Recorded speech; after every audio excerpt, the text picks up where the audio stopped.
को था गिला गोरा नटराज।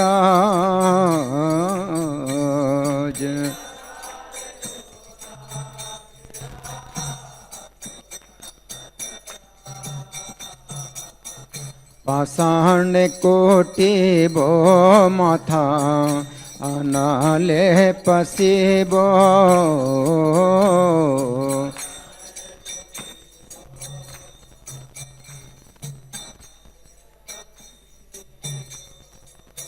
गोरांगा गुणेरा निधि कोथा गिले पाबो।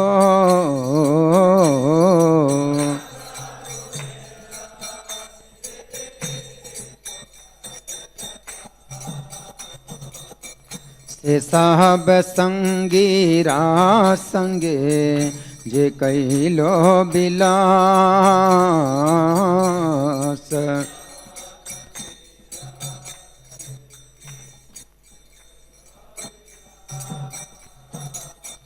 से संग न पैया कांदे नरोत्तम दास।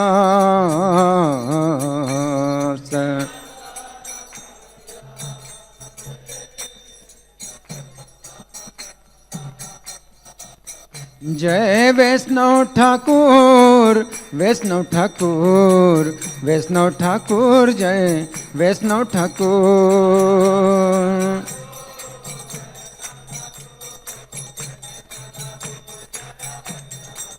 नितय गौर हरि बोल हरि बोल हरि बोल हरि बोल।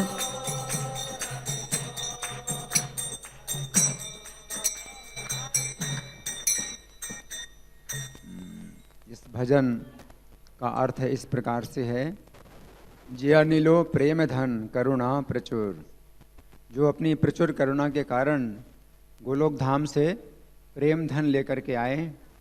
हे ना प्रभु को था गेला सरस्वती ठाकुर। तो वो सरस्वती ठाकुर भक्ति सिद्धांत सरस्वती ठाकुर कहाँ चले गए? कहाँ मोरा स्वरूप रूप, कहाँ सनातन। कहाँ मेरे स्वरूप दामोदर गोस्वामी है, कहाँ रूप गोस्वामी है, कहाँ सनातन गोस्वामी है, कहाँ दास रघुनाथ पतित पावन। और पतितों को पवित्र करने वाले रघुनाथ दास गोस्वामी कहाँ गए? कहाँ मोरा भट्ट जुग, कहाँ कविराज। कहाँ मेरे दोनों भट्ट गए? दोनों भट्ट रघुनाथ भट्ट गोस्वामी और गोपाल भट्ट गोस्वामी। और कहाँ कविराज? कविराज कृष्णदास कविराज कहाँ चले गए? एक काले को था गेला गोरा नटराज। और गौर वर्ण के नर्तकों के राजा भगवान श्री चैतन्य देव कहाँ चले गए? एक काले अचानक अनायास कहाँ चले गए? पाषाणे कोटिबो माथा अनाले पसीबो। अपने माथे को मैं पत्थर में फोड़ूं अथवा अग्नि में प्रवेश करूं। गौरांगा गुणेरा निधि कोथा गिले पाबो। गुणों के समुद्र गौरांग महाप्रभु को मैं किस प्रकार से प्राप्त करूं? से सब संगीरा संगे जे कैलो बिलास। जितने संगी थे भगवान के संग में जिन्होंने बिलास किया, से संग ना पाया कांदे नरोत्तम दास। तो उनका संग ना पा करके नरोत्तम दास रो रहे हैं।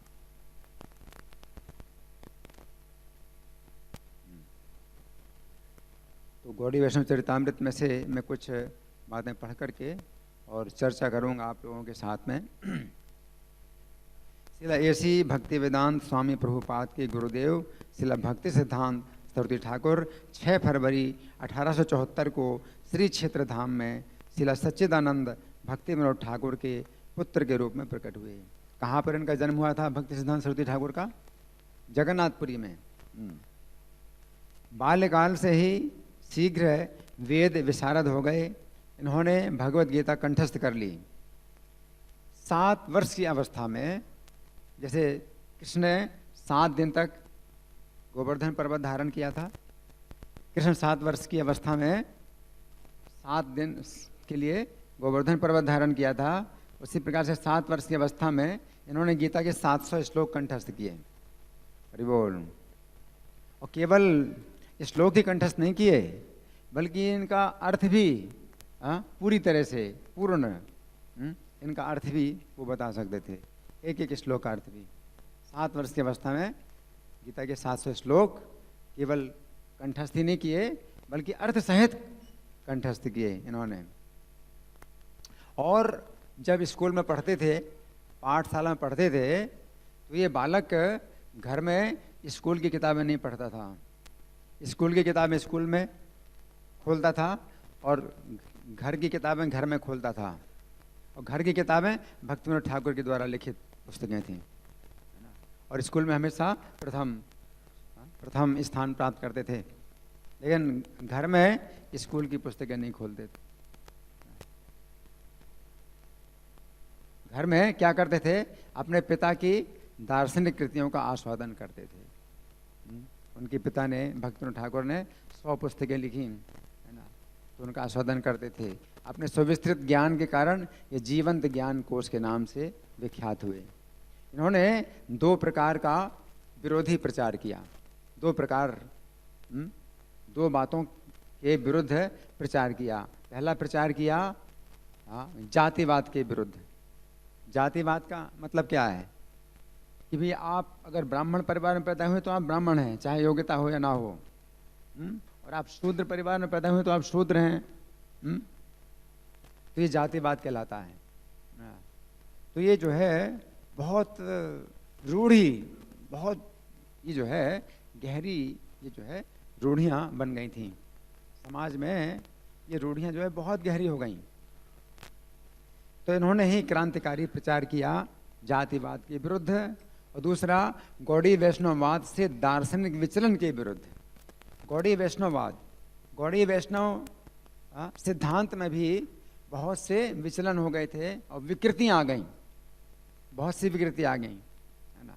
और बहुत से लोग जो है अपने को गौड़ी वैष्णव का नाम देते थे, और उस सिद्धांत जो श्री चैतन्य महाप्रभु सिद्धांत और जो परंपरागत सिद्धांत हैं उनका पालन नहीं करते थे।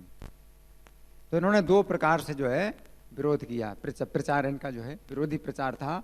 एक तो जातिवाद के विरुद्ध, तो ये नहीं मानते थे कोई ब्राह्मण अगर ब्राह्मण परिवार में पैदा है तो ब्राह्मण है, बिना किसी योग्यता के, बिना किसी प्रशिक्षण के। और दूसरा गौड़ी वैष्णव सिद्धांत में किसी भी प्रकार की अगर त्रुटियां होती थीं तो ये जो है कठोर विरोध करते थे। इनका विरोध बड़ा कठोर होता था। इन्होंने 4 वैष्णव संप्रदायों के उपदेशों को प्रकाशित कर उन्हें मिलाने का प्रयास किया। ये बहुत बड़ा कार्य है। 4 वैष्णव संप्रदाय कलियों में बताए गए हैं कि 4 वैष्णवों के संप्रदाय होंगे। अभी आजकल कुछ लोग जो है गौड़ी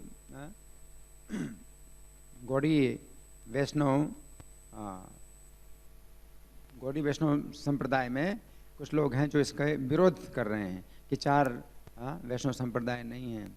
और वो कहते हैं कि पद्म पुराण की जो प्राचीन लिपि है उसमें नहीं मिलता है श्लोक। पद्म पुराण में अगर ना भी मिले तो गर्ग संहिता में तो है, और मैं दिखा सकता हूँ कि 4 वैष्णव संप्रदाय कलयुग में मान्य हैं, ये बताए गए हैं। तो भक्ति सिद्धांत सरस्वती ठाकुर ने 4 वैष्णव संप्रदाय को जो है मिलाने का प्रयास किया, उपदेशों को मिलाने का प्रयास किया। ये बहुत बड़ी बात है। वैष्णव सिद्धांत पर अपने निर्भीक और सशक्त प्रवचन के कारण इन्हें सिंह गुरु का नाम दिया गया। सिंह गुरु, गुरु कैसा? शेर के जैसा। शेर जब दहाड़े तो सामान्य पशु भाग जाते हैं, उधर से भाग जाते हैं, है ना। उसी प्रकार से इनका जो प्रवचन और इनका जो प्रचार, इनका जो उपदेश होता था, इतना निर्भीक होता था कि जो मायावादी थे और जो अन्य जो गौड़ी वैष्णव धर्म से विचलित लोग होते थे तो वे इनके सामने टिक नहीं पाते थे। इसलिए सिंह गुरु इनको कहा जाता था। सिंह गुरु का सामना होने से बचने के लिए मायावादी उस गली को पार करके निकल जाते थे।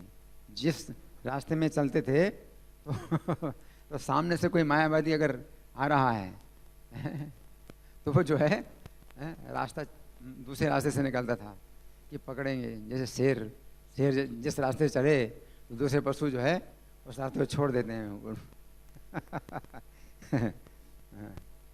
एक साहसी प्रचारक होने के साथ साथ ये समस्त दिव्य गुणों से विभूषित थे और भगवत प्रेम से परिपूर्ण थे। इन्होंने भारत में 64 गौड़ीय मठ और बर्मा, इंग्लैंड और जर्मनी में भी केंद्र स्थापित किए। भारत में 64 मठ स्थापित किए, गौड़ीय मठ, और बर्मा, इंग्लैंड, जर्मनी 3, भारत से बाहर भी, तो कुल मिला के कितने हुए? 67। हाँ, 67। श्रील सरस्वती ठाकुर ने नवद्वीप के धन लोलुप गोस्वामियों के प्रचंड प्रतिरोध के होते हुए भी श्रीधाम मायापुर में योग पीठ पर अपने गौरवशाली पिता द्वारा प्रकाशित श्री चैतन्य की प्रकट स्थली का विकास किया। तो सरस्वती ठाकुर ने विरोध की चिंता नहीं की, विरोध बहुत हो रहा था। भक्ति मनोहर ठाकुर ने जब एक बहुत बड़ा क्रांतिकारी कार्य किया, और वो क्या था कि श्री चैतन्य की असली जन्मस्थली का पता लगाया, तो इसमें ही काफ़ी विरोध हुआ, क्योंकि उस स्थान में कई लोगों ने श्री चैतन्य के जन्म स्थान घोषित कर दिए थे। और कोई दर्शनार्थी जाए तो वो समझ नहीं पाता था कि कौन सा जन्म स्थान है। इधर जाए तो कहते यहाँ पर जन्म स्थान है, यहाँ पैसे चढ़ाओ, और दूसरे स्थान में जाएं ये जन्म स्थान है, यहाँ पैसे चढ़ाओ, और सब कहते ये असली जन्म स्थान, असली जन्म स्थान। तो धन लोलुप गोस्वामी, वहाँ के धन लोलुप गोस्वामी थे, तो वे किसी भी स्थान को जन्म स्थान घोषित करते थे श्री चैतन्य का, है ना। ये जब भक्ति मनोहर ठाकुर ने असली जन्म स्थान का पता लगाया, जिसका पता किसी को नहीं था, और उन्होंने कितना परिश्रम किया उसका पता लगाने के लिए, तो इन्होंने जो है फिर वहाँ एक विशाल निर्माण कार्य किया, ताकि कोई दूसरा व्यक्ति इसमें अधिकार न जमा ले श्री चैतन्य के जन्म स्थान में। इसलिए इन्होंने जो है वहाँ पर निर्माण कार्य कराया, और जबकि बहुत लोगों का जो है विरोध हो रहा था, क्योंकि उनका धंधा चौपट हो जाएगा। अगर ये असली जन्म स्थान घोषित हो जाएगा तो जो दूसरे जन्म स्थान है वहाँ पर रहने वाले गोस्वामी, उनका धंधा खत्म हो जाएगा। इसलिए वो लोग बहुत विरोध कर रहे थे, है ना। लेकिन उनके विरोध के बावजूद भी इन्होंने वहाँ पर योग पीठ का निर्माण किया और एक मनोरम मंदिर बनवाया। इनके 3 बृहद मृदंग स्थापित हुए मद्रास, कलकत्ता और कृष्णनगर में। प्रेस नहीं बोलते थे भक्ति सिद्धांत सरस्वती ठाकुर, प्रेस नहीं बोलते थे, हम लोग प्रेस बोलते हैं ना, वे क्या बोलते थे? बृहद मृदंग। ये बृहद मृदंग की स्थापना की भक्ति सिद्धांत सरस्वती ठाकुर ने। कहाँ? एक तो मद्रास, दूसरा कलकत्ता और तीसरा कृष्णनगर। तो अपनी ही प्रेस इन्होंने स्थापित की। अपनी प्रेस में खुद ही सब पुस्तकें छापते थे। तो भक्ति मनोहर ठाकुर ने बहुत बड़ा क्रांतिकारी कार्य किया कि श्री चैतन्य महाप्रभु के जो है जीवन चरित्र और उनकी शिक्षाओं पर एक अंग्रेजी में एक पुस्तक छापी, और पूरे विश्व के जितने भी विश्वविद्यालय हैं उनकी लाइब्रेरी में वो पुस्तक भेजी भक्ति मनोहर ठाकुर ने, है ना। तो सबसे पहले छपाई का कार्य भक्ति मनोहर ठाकुर ने किया। जैसे ही टेक्नोलॉजी में छपाई शुरू हुई तो भक्ति मनोहर ठाकुर ने उसका प्रयोग किया कृष्ण की सेवा में, और चैतन्य महाप्रभु के बारे में उन्होंने पुस्तक छाप करके पूरे विश्व की लाइब्रेरियों में भेजा, है ना। और इन्होंने उससे भी आगे बहुत बड़ा कदम उठाया, अपनी ही प्रेस, अपनी प्रेस स्थापित की। अंग्रेजी में और हिंदी में, हो सकता है बंगाली में भी वो किताबें छापते थे। तो ये सब किताबें जो है अपनी छापते थे इन प्रेस में। और बृहद मृदंग बोलते थे। बृहद मृदंग क्यों बोलते थे? कि जो मृदंग सामान्य मृदंग है तो इसमें भी कीर्तन की ध्वनि जो निकलती है तो करीब 20 मीटर दूर जाती है, लेकिन जो पुस्तकों के रूप में जो छपाई होती है तो ये इसकी जो ध्वनि है, इसकी जो आवाज़ है ये हजारों किलोमीटर दूर जाती है ना। ये जो आवाज़ है बृहद मृदंग, बृहद कीर्तन, ये जो आवाज़ है ये बहुत दूर दूर तक जाती है और बहुत देर तक भी चलती है। मृदंग तो बंद हो जाएगा, कीर्तन बंद हो जाएगा, लेकिन ये पुस्तक के रूप में ये आवाज़ निकलती रहेगी, ये पुस्तक जब तक रहेगी, है ना। तो जब तक पुस्तक रहेगी 10 साल 20 साल 50 साल, ये पुस्तक जब तक रहेगी आवाज़ निकलती रहेगी, है ना। तो बहुत दूर तक भी जाएगी आवाज़ और बहुत देर तक भी आवाज़ रहेगी, है ना। बृहद मृदंग, इसलिए उन्होंने बृहद मृदंग ये जो है शब्द प्रयोग किया रस के लिए। और इसमें गौरांग महाप्रभु के संदेश का प्रचार प्रसार करने हेतु अगणित पुस्तकों और पत्रिकाओं और समाचार पत्रों का प्रकाशन करते थे।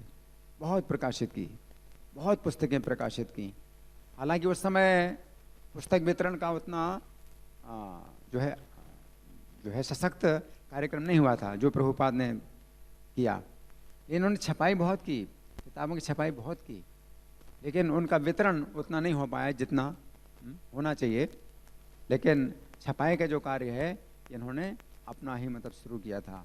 और पत्रिकाओं का भी, जो नियमित पत्रिकाएं और नियमित समाचार पत्र हैं और जो दैनिक समाचार पत्र, वो भी छापना इन्होंने शुरू किया था।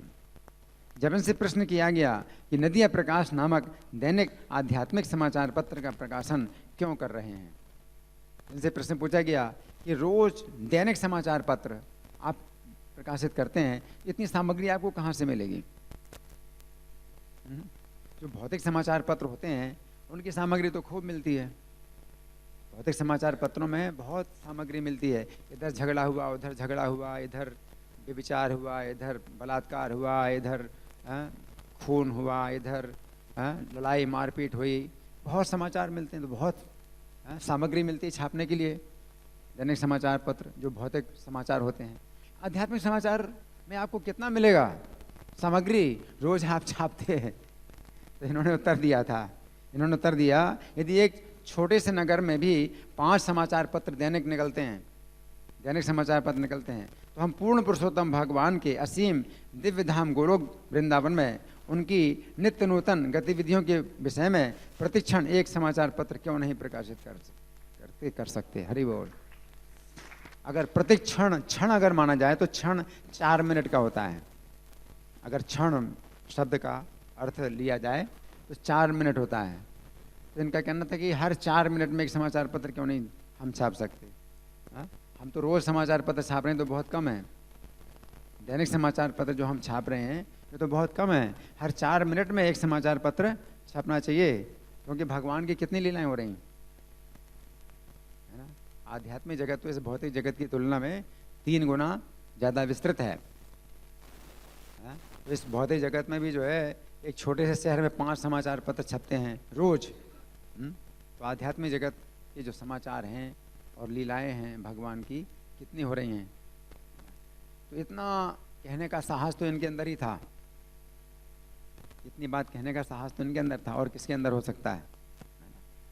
जो व्यक्ति भगवान की नित्य लीलाएं देखता हो, जैसे बताया गया ना, प्रेमांजन छुहृदय भक्ति विलोचनेन संतः सदैव हृदयेषु विलोकयन्ति यम श्याम सुंदरम अचिंत गुण स्वरूपम गोविंदमादि पुरुषम तमहम भजामि। कि अपने हृदय में जो है वे श्याम सुंदर का दर्शन करते हैं। प्रेम के अंजन से जो है, जब प्रेम का अंजन लगाते हैं भक्ति के नेत्रों में, तो उनको भगवान का दर्शन होता है, उनकी लीलाओं का दर्शन होता है। तो वो जो टीवी है, उनका हृदय ही टीवी बन जाता है, जिसमें कि उनको भगवान की नित्य नई लीलाएं दिखाई पड़ती हैं। तो किसी व्यक्ति को नित्य नवीन लीलाएं जब तक ना दिखाई पड़े तब तक वो कैसे समाचार पत्र छापने की बात कर सकता है? तो उन्होंने मतलब ऐसा साहस किया था, ये बोलने का साहस किया था कि हम हर 4 मिनट में समाचार पत्र क्यों नहीं छाप सकते? ये बात वही कह सकता है जो नित्य नवीन लीलाओं का दर्शन करे भगवान की। अपने पिता की रचनाओं के अतिरिक्त इन्होंने अनेक प्रामाणिक शास्त्र भी प्रकाशित किए। अपने पिता के ग्रंथ, इनके पिता भक्तिविनोद ठाकुर के ग्रंथ 100 ग्रंथ थे। तो इन्होंने तो वो छापे ही, वो ग्रंथ छापे, अपने पिता के ग्रंथ तो छापे ही। ये 100 पुस्तकें जो भक्तिविनोद ठाकुर ने लिखी थी, उनमें से कुछ अंग्रेजी में थी, कुछ बंगाली में थी, कुछ हिंदी में रही होंगी, या जो भी हो। तो अपने पिताजी की 100 पुस्तकों के अलावा अन्य प्रामाणिक शास्त्र भी प्रकाशित किए। भगवद गीता, श्रीमद् भागवतम, चैतन्य भागवत, चैतन्य मंगल और प्रेम भक्ति चंद्रिका और इनका प्रिय ग्रंथ श्री चैतन्य चरितामृत, ये सब जो है ग्रंथ भी, पहले ग्रंथ नहीं छपते थे, पहले ग्रंथ नहीं छपे थे। गीता प्रेस गोरखपुर ने तो बाद में ग्रंथों को छापना शुरू किया, लेकिन उससे पहले इनका जो है ये छपाई का कार्य शुरू हुआ। तो पहले ग्रंथ छपते नहीं थे, हाथ से लिखे होते थे और वो भी लूज पेपर होते थे। इतने बड़े बड़े कागज होते थे, पढ़ करके पलट दो फिर पलट दो, है ना, और कपड़े में जो है उसको बांध करके रखा जाता था और बहुत भारी जो है ग्रंथ हो जाते थे। आप सोचिए अब हाथ से लिखे जाएंगे तो कितने बड़े बड़े अक्षर होंगे। उस समय पेन भी नहीं था कि पतली राइटिंग से लिखें, लेखनी जो कलम होती उससे लिखा जाता था और स्याही, उसमें कलम को स्याही में बोर बोर करके उसको लिखा जाता था, फिर सुखाया जाता था, फिर है ना, कितना बड़ा अक्षर होता था और वो पूरा ग्रंथ जो है कितना बड़ा हो जाता था। कपड़े में जो है लपेट करके और उसको जो है फिर उठा करके एक स्थान से दूसरे स्थान में ले जाया जाता था। तो बहुत परिश्रम, लिखने में परिश्रम होता था और फिर ज़्यादा ग्रंथों की प्रतियां भी नहीं बन सकती थी। लिखने में, एक ग्रंथ लिखने में ही किसी व्यक्ति को सालों लग जाते थे, कई साल लग जाते थे एक ग्रंथ लिखने में। लेकिन जब छपाई शुरू हुई तो इस टेक्नोलॉजी का सबसे पहले जो प्रयोग है ये भक्तिविनोद ठाकुर ने किया और भक्ति सिद्धांत सूर्य ठाकुर ने स्वयं अपना इसको जो है बनाया, अपना ही बनाया, अपनी प्रेस बनाई और ये सब ग्रंथ छापे। भगवत गीता, श्रीमद् भागवतम,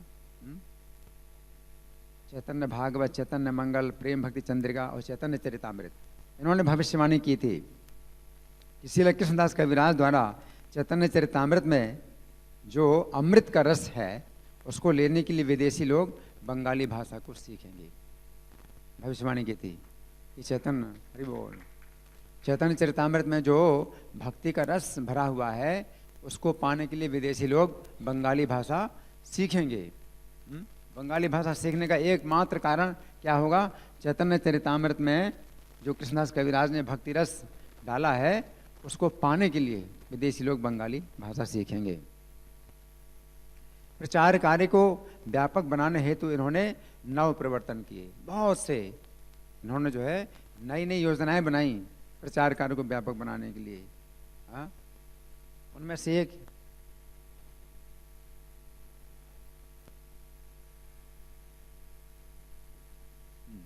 तो प्रचार कार्य को व्यापक बनाने के लिए इन्होंने नए नए आविष्कार किए और नई नई योजनाएं बनाई।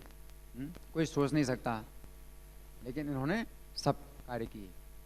जैसे कि अपनी कंपनी का विज्ञापन करने के लिए जो सेल्समैन होते हैं तो बहुत दिमाग लगाते हैं कि भाई कैसे लोगों को जो है विज्ञापन की सूचना मिलेगी।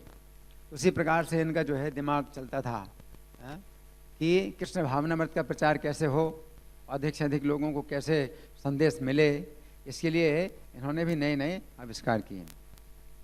पूरे भारत में इन्होंने क्या किया, देखिए पूरे भारत में इन्होंने एक कार्य ये किया कि श्री कृष्ण की लीलाएं और चैतन्य महाप्रभु की लीलाओं को दर्शाती प्रतिमाओं का जो है प्रदर्शनी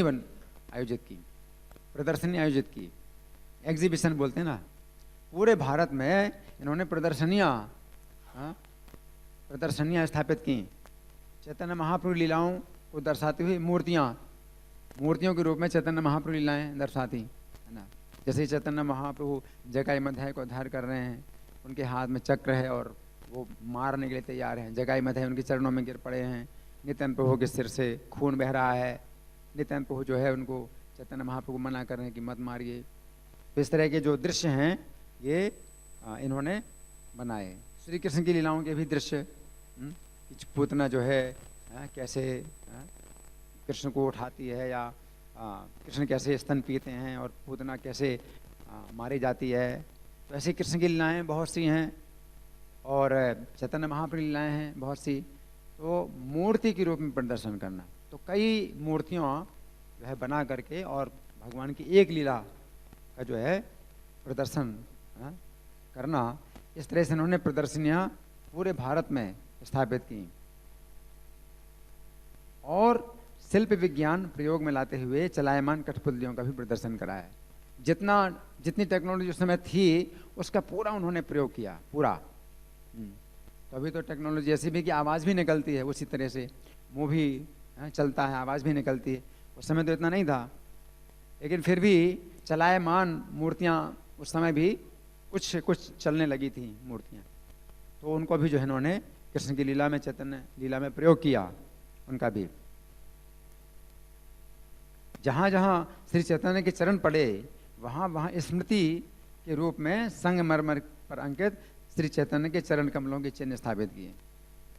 ये बहुत बड़ा कार्य है। इन्होंने श्री चैतन्य महाप्रभु जो दक्षिण भारत की यात्रा में गए थे, तो कहाँ कहाँ गए थे, तो बहुत खोज करके, बहुत परिश्रम करके, और उन्होंने स्थानों में इन्होंने श्री चैतन्य के चरणों को स्थापित किया, चरण चिन्ह स्थापित किए। एक तो हमने देखा वहाँ इलाहाबाद में, जहाँ चैतन्य महाप्रभु गए थे, दशाश्वमेध घाट, तो वहाँ पर उनके चरण चिन्ह। और अभी भी बहुत स्वच्छ वहाँ पर जो है, बहुत स्वच्छता का वहाँ पर जो है पालन किया जाता है। और बाकी मंदिर में उतनी स्वच्छता नहीं है। जहाँ श्री चैतन्य महाप्रभु चरण चिन्ह बने हुए हैं वहाँ पर बहुत स्वच्छता है, और वहाँ पर जो है बड़ी अच्छी तरह से पूजा हो रही है चैतन्य महाप्रभु चरणों की। तो वो ये कार्य जो है इन्होंने मतलब यह हजारों वर्षों के लिए किया है। रीति विरुद्ध जाते हुए इन्होंने अपने सन्यासियों को सिले हुए कुर्ते और ओवर कोट पहनने की आज्ञा दी। क्रांतिकारी, एक क्रांति कि भाई साधु को जो है सिले कपड़े नहीं पहनना चाहिए। तो साधु को सिले कपड़े नहीं पहनना चाहिए, वो उस समय कुछ ऐसा जो नियम बना था उस समय के अनुसार, स्थान के अनुसार, परिस्थिति के अनुसार था। कि कपड़े की सिलाई में अपना टाइम खराब कौन करे, साधु जो है बिना सिले कपड़े पहनेगा। लेकिन अगर सिले हुए कपड़े मिल रहे हैं और सिलाई की भी टेक्नोलॉजी आ गई है, तो सिले हुए कपड़े अगर मिल रहे हैं तो दुनिया सिले कपड़े पहनती है, तो साधु क्यों नहीं सिले कपड़े पहनेगा।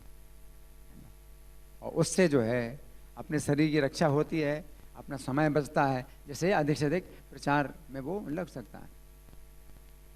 तो कोट क्यों नहीं पहनेगा साधु, ओवरकोट क्यों नहीं पहनेगा, सिले कपड़े क्यों नहीं पहनेगा साधु। तो ये सब चीज़ें युक्त वैराग्य, जो रूप गोस्वामी ने युक्त वैराग्य का सिद्धांत दिया, उस पर आधारित इन्होंने इसका प्रयोग किया। और कार और मोटर बोट में भी साधु क्यों नहीं बैठेगा। तो रूढ़ियाँ इस तरह की थी कि साधु नहीं बैठेगा कार में और मोटर बोट में, और बाकी दुनिया बैठेगी, लेकिन साधु नहीं बैठेगा। लेकिन साधु अगर इससे अपने समय की बचत कर सकता है और दूर दूर प्रचार कर सकता है, तो साधु क्यों नहीं बैठेगा। लोग इंद्रिय तृप्ति के लिए बैठते हैं कार में, मोटर बोट में या हवाई जहाज में, तो साधु जो है प्रचार कार्य के लिए क्यों नहीं बैठेगा। तो ये सब युक्त वैराग्य के सिद्धांत हैं, जो कि रूप गोस्वामी ने जो सिद्धांत दिया था उसका प्रयोग इन्होंने किया। तो पहली बार साधुओं के लिए जो है युक्त वैराग्य के सिद्धांत का प्रयोग इन्होंने किया, और ये क्रांतिकारी जो है परिवर्तन किया। महाप्रभु का संदेश समुद्र के पार यूरोप तक पहुंचाने को कहा। तो ये भी रूढ़ी है कि समुद्र के पार साधु को नहीं जाना चाहिए। तो वो कुछ परिस्थितियों के कारण इस नियम बना कि साधु को समुद्र के पार नहीं जाना चाहिए। तो समुद्र के पार जाएंगे तो वहाँ तो बिल्कुल माया का व्यापार है, तो फिर साधु के आध्यात्मिक जीवन की रक्षा कैसे होगी।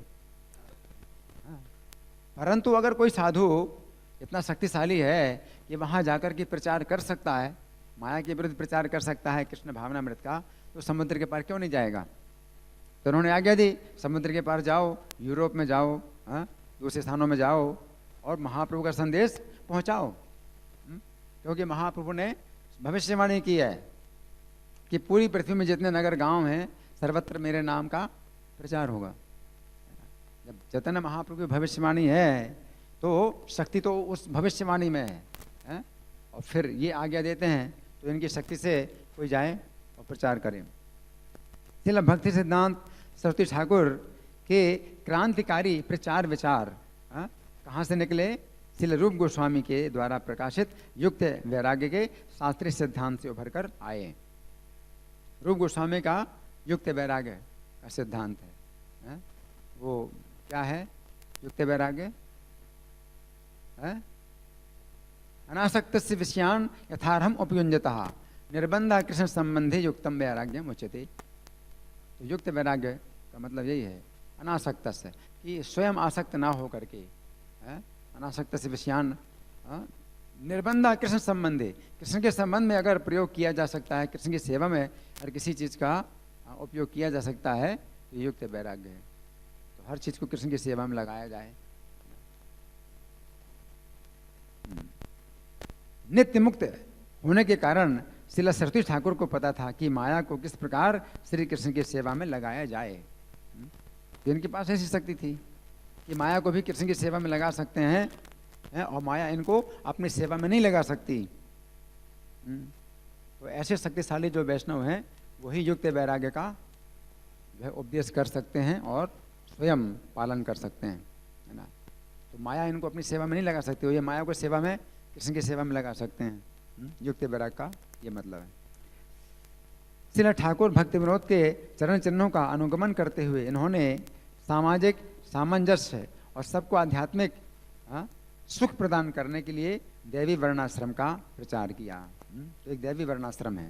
तो दैवी वर्णाश्रम का मतलब क्या है कि कोई भी वर्ण हो, कोई भी आश्रम हो, सभी आध्यात्मिक कार्यों में लगे हैं, और कृष्ण भावनामृत ही एकमात्र केंद्र है सभी वर्ण और सभी आश्रमों का। तो दैवी वर्णाश्रम कहलाता है। इसका प्रचार किया। रूप गोस्वामी और श्री रघुनाथ दास गोस्वामी की शिक्षाओं का समर्थन करते हुए इन्होंने भक्ति ज्ञान का उपदेश दिया और हजारों लोगों को आलोकित किया कि किस प्रकार श्री श्री राधा कृष्ण के शुद्ध प्रेम को प्राप्त किया जाए। भारत में इनके प्रचार कार्य की चमत्कारिक सफलता के अतिरिक्त श्रीला भक्ति सिद्धांत सरस्वती ठाकुर का सबसे बड़ा योगदान था उनके सर्वोपरि शिष्य श्रीला ऐसी भक्ति वेदांत स्वामी श्रीला प्रभुपाद। उन्होंने बहुत से जो है ऐसे परिवर्तन किए जो कि पहले नहीं हुए थे, लेकिन सबसे बड़ा जो योगदान है इनका वो क्या है? इन्होंने क्या दिया? प्रभुपाद को दिया, प्रभुपाद को दिया ना, जिन्हें इन्होंने दीक्षा दी और विश्व भर में कृष्ण भावनामृत का वितरण करने हेतु प्रेरित किया। तो प्रभुपाद बहुत प्रभावित थे भक्ति सिद्धांत सरस्वती ठाकुर से। प्रभुपाद बहुत प्रभावित थे कि इन्होंने कितना बड़ा कार्य किया कि पूरे भारत में 64 गौड़ी मठ स्थापित किए। लेकिन इन्होंने क्या उत्तर दिया? भक्ति सिद्धांत सरस्वती ठाकुर ने क्या उत्तर दिया? ये तो कुछ भी नहीं है, इससे तो 1000 गुना ज़्यादा कार्य होना चाहिए। तो प्रभुपाद को उन्होंने ऐसी मतलब शिक्षा दी, ऐसी प्रेरणा दी कि प्रभुपाद को जो है ऐसी दृष्टि मिली कि पूरे विश्व में प्रभुपाद ने जो फैलाया आंदोलन। तो प्रभुपाद की समझ में तो यही बहुत बड़ा कार्य था कि कितना बड़ा कार्य किया, कोई सोच नहीं सकता। भक्ति सिद्धांत सरस्वती ठाकुर ने कितना बड़ा कार्य किया। लेकिन इन्होंने कहा कि नहीं, ये तो कुछ भी नहीं है ना। माया के जो है प्रचार की तुलना में कृष्ण भावनामृत का प्रचार तो कुछ भी नहीं हो रहा है। तुम करो, जो मैंने नहीं किया वो तुम करो। इस तरह से उन्होंने जो है उनको आदेश दिया। प्रभुपाद तो शुरू में गांधी जी के अनुयायी थे, और हालांकि गांधी जी के पूरे समर्थक नहीं थे, पूरी तरह से समर्थक नहीं थे, लेकिन एक बात का जरूर विचार करते थे कि पहले भारत आज़ाद हो जाए तब हम श्री चैतन्य की शिक्षाओं का प्रचार कर सकते हैं। हमारा देश कम से कम आज़ाद हो जाए तब हम अपनी पहचान कर सकते हैं एक आज़ाद देश के रूप में, और तब हम जो है विश्व भर में श्री चैतन्य का संदेश दे सकते हैं। अगर हमारा ही देश गुलाम है तो हमारी बात कौन सुनेगा? जो दूसरे लोग हैं हमारी बात कैसे सुनेंगे? लेकिन जब सबसे पहले मिलन हुआ, इनका अभय चरण नाम था, अभय चरण का जब सबसे पहली बार मिलन हुआ कलकत्ता में, तो ये अभय चरण किसी साधु से मिलना नहीं चाहते थे, क्योंकि इनको इतना जो है खराब अनुभव हुआ था साधुओं से कि किसी साधु से मिलना नहीं चाहते थे। इनके घर में बहुत से साधु आते थे और ठहरे रहते थे, कई दिन तक भी ठहरे रहते थे। और उनका काम क्या था? ना खाना है, सोना है, चिलम पीना, ये सब जो है उनका काम था। और कोई शिक्षा नहीं देते, कोई शिक्षा नहीं देते थे। और गौर मोहंडे जो इनके पिताजी थे, वे बड़ी श्रद्धा से उनको रखते थे और जो है सम्मान करते थे। लेकिन इनको जो है बहुत खराब अनुभव हुआ, इसलिए साधु के नाम पर ही इनको क्या हो गई? चिढ़ हो गई। क्योंकि हर व्यक्ति अपने अनुभव के आधार पर ही तो विचार करता है कि भाई आगे क्या होगा। तो इनके एक मित्र थे, नरेंद्र नाम था उनका। तो इनके सहपाठी होने के नाते ये जो है, उन्होंने कहा कि एक साधु आए हुए हैं यहाँ कलकत्ता में। तो उन्होंने कहा कि नहीं नहीं, मुझे नहीं मिलना साधु, मुझे किसी साधु से नहीं मिलना। और इनकी जो मित्र मंडली थी, अभयचरण की मित्र मंडली थी, वो अभयचरण से बहुत प्रभावित होती थी। किसी भी विषय में अभयचरण कोई भी निष्कर्ष बताएं तो सब लोग उसी को मानते थे कि हाँ यही सही है। इनका इतना प्रभाव था। तो जो इनके मित्र थे वो जानना चाहते थे उन साधु के बारे में कि इन साधु के बारे में अभयचरण का क्या विचार है, ये कैसे हैं साधु। तो जब उनको अभयचरण को बोला कि आप चलो जरा देखो साधु कैसे साधु हैं, तो इन्होंने कहा कि नहीं नहीं, मुझे नहीं मिलना। तो उन्होंने जो है बल प्रयोग किया कि चल यार चल। जैसे कोई अपना मित्र होता है ना, तो गले में हाथ डाल करके अरे चल यार। तो ऐसे उनको जो है ले गए, बल प्रयोग करके ले गए। और जब गए तो सबसे पहले ही भक्ति सिद्धांत सरस्वती ठाकुर ने देख करके ही नाम नहीं पूछा, कोई परिचय नहीं पूछा, और सीधे एक उन्होंने चुनौती दी या एक प्रकार से डांटा कि तुम इतने शिक्षित नवयुवक होते हुए भी श्री चैतन्य के संदेश का अंग्रेजी भाषा में प्रचार क्यों नहीं करते सबसे पहले। तो इनको जो है लगा कि ये पहली बार मेरे जीवन में ऐसा साधु मिला है जो कि सबसे देख करके कमी बता रहा है हमारी। बाकी साधु तो जो है मिलते हैं तो प्रशंसा करते हैं, और क्या करते हैं, चापलूसी या जो भी है वो करते हैं, और जो है दान मांगते हैं, भाई आटा लाओ, कपड़ा लाओ, कुछ भी लाओ, बहुत अच्छे लड़के हो तुम तो। लेकिन ये सब नहीं था।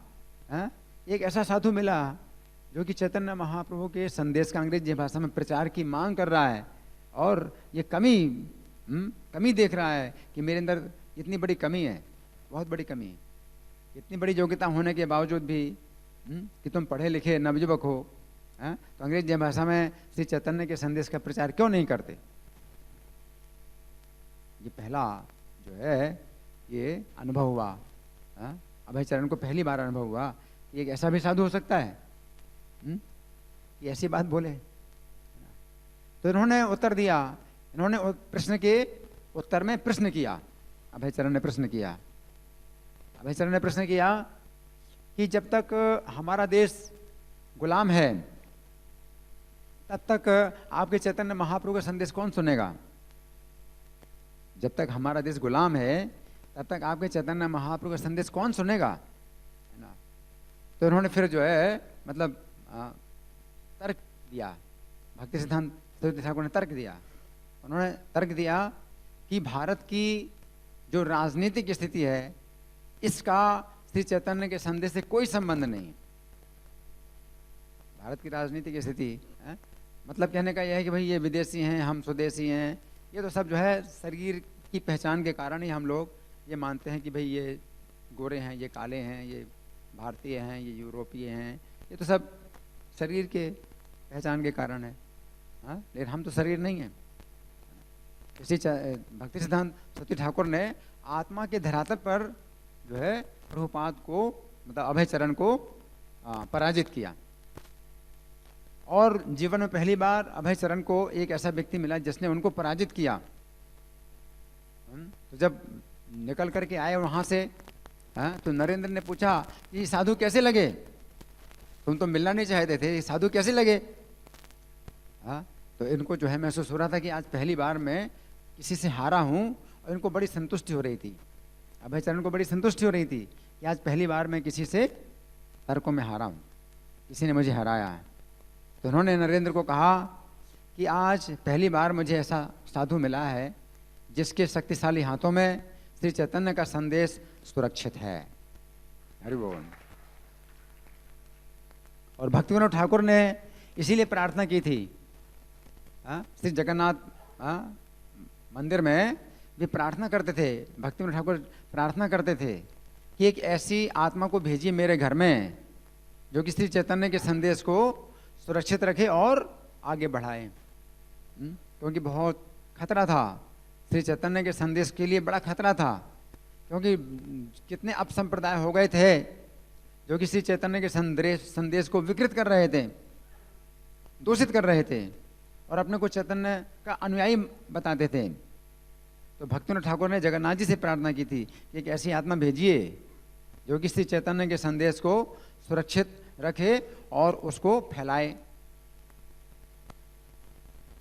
तो बिमला देवी जो जगन्नाथ मंदिर में अर्चा विग्रह है बिमला देवी का, तो उनकी कृपा से इनको जो है भक्तिविनोद ठाकुर को एक बालक जो प्राप्त हुआ, तो उसका नाम रखा था उन्होंने बिमला प्रसाद। बिमला प्रसाद का मतलब है बिमला देवी की प्रसन्नता से जो प्राप्त हुआ। प्रसाद का मतलब प्रसन्नता, तो बिमला प्रसाद इनका नाम रखा था। तो यहाँ पर लिखा है,